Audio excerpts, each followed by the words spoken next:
Have you ever noticed someone pull away just when you thought things were getting real? That sudden chill, the disappearing text, the subtle distance? It's like they're fine, but you can sense something is off. Today, I'm going to show you why avoidants do this. And more importantly, how they hide their pain when they realize you're not like anyone else they've ever met. When someone who has an avoidant attachment style starts feeling something deeper, it can be confusing.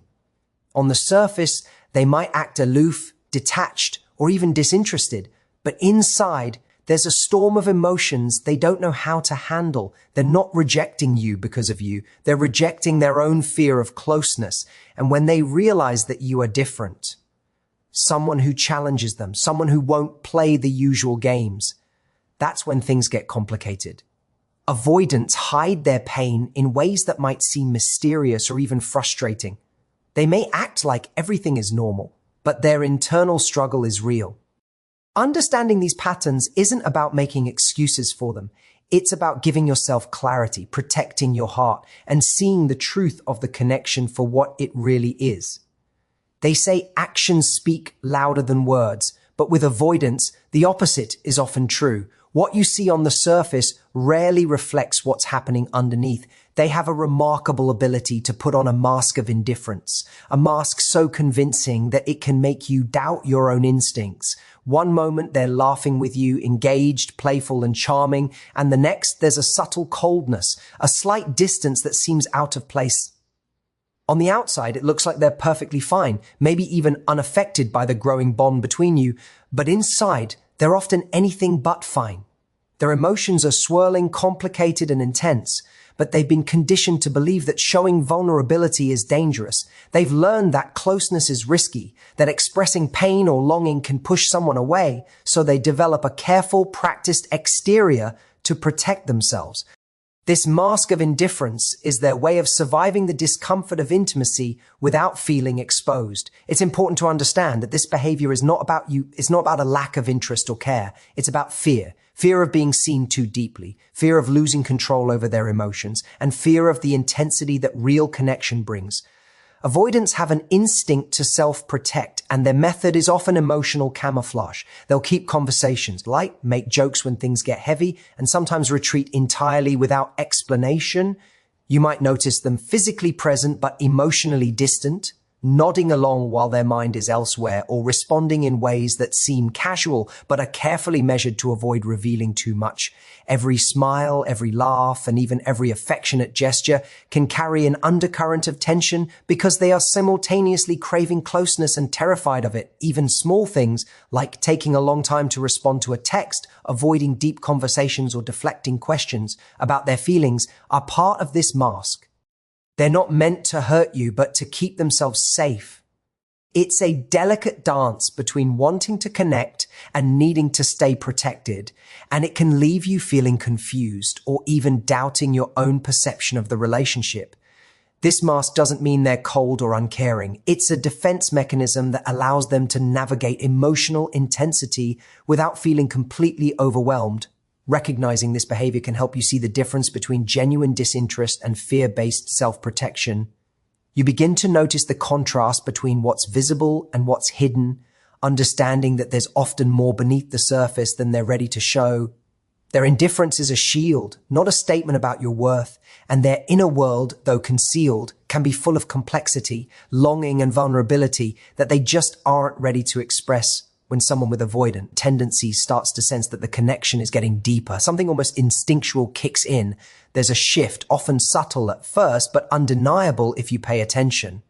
They might start to pull away just when everything seems to be going well, leaving you scratching your head, wondering if you did something wrong. The truth is, it's rarely about you. It's about the internal alarm bells going off inside them. The fear of closeness, of vulnerability, and of losing control over their emotions.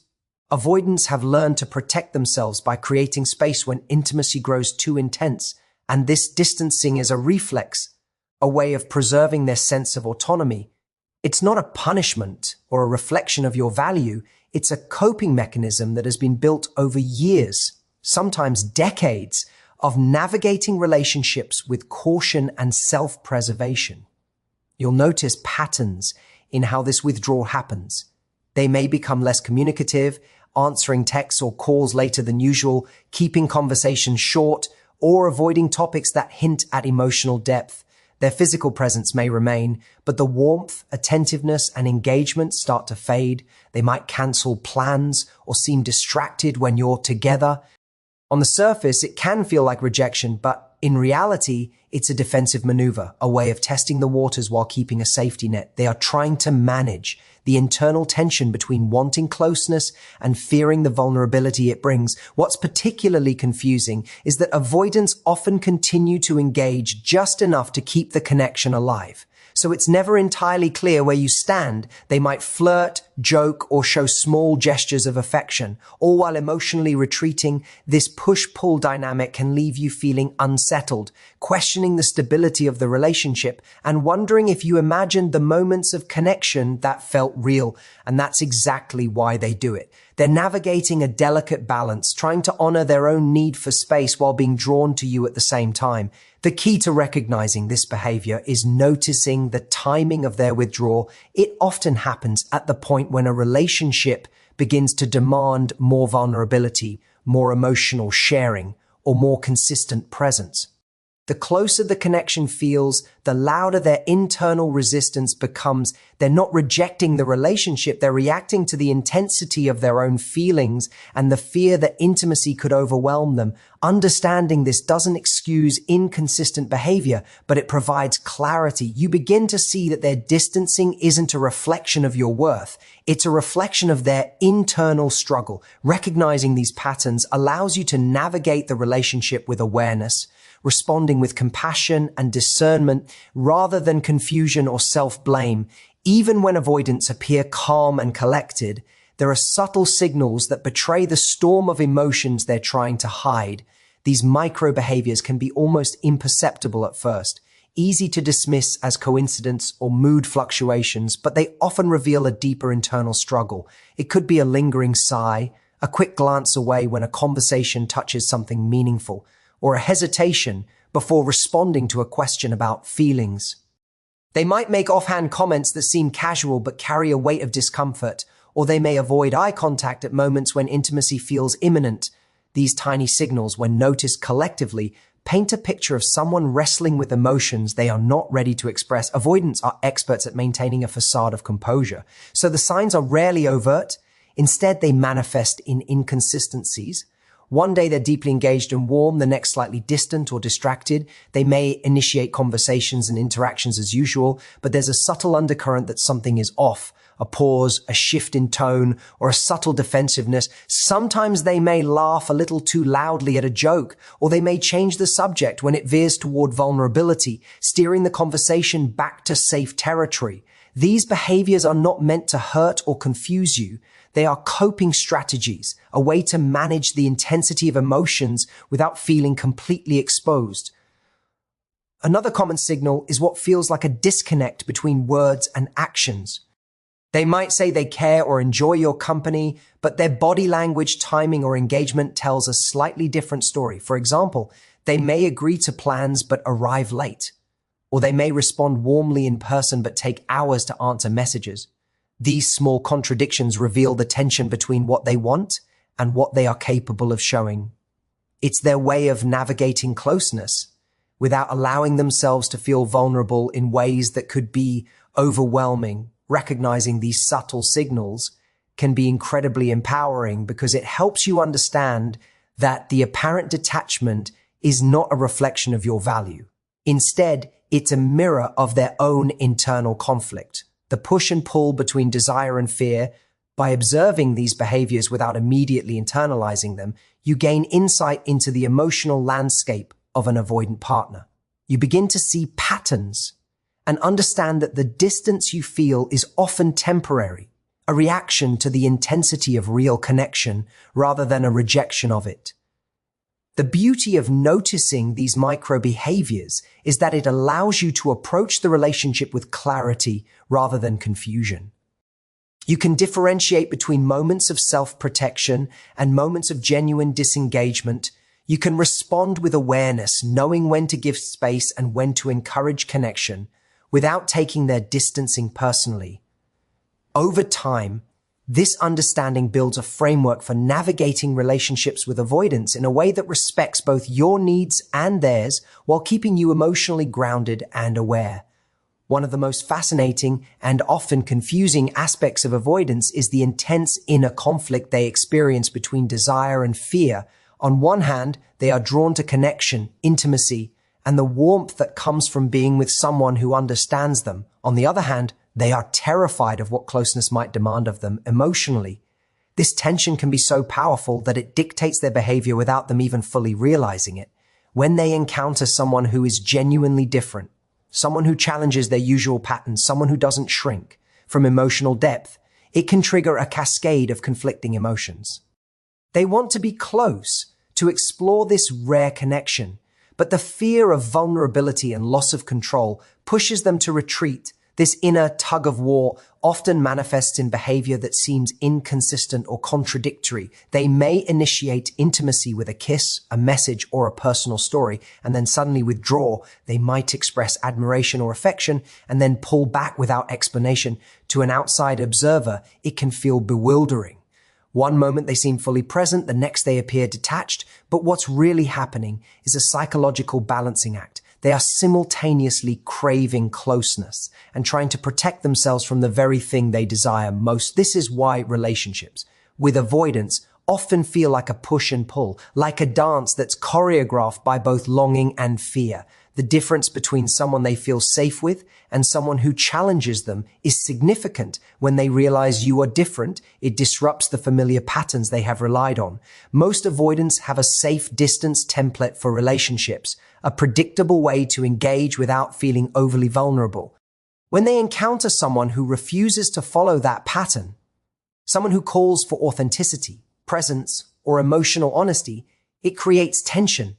Their instinct is to revert to avoidance, to create space, and to hide the discomfort they feel. Yet, because they also feel a strong pull toward you, this avoidance is layered with inner frustration, longing, and sometimes even guilt.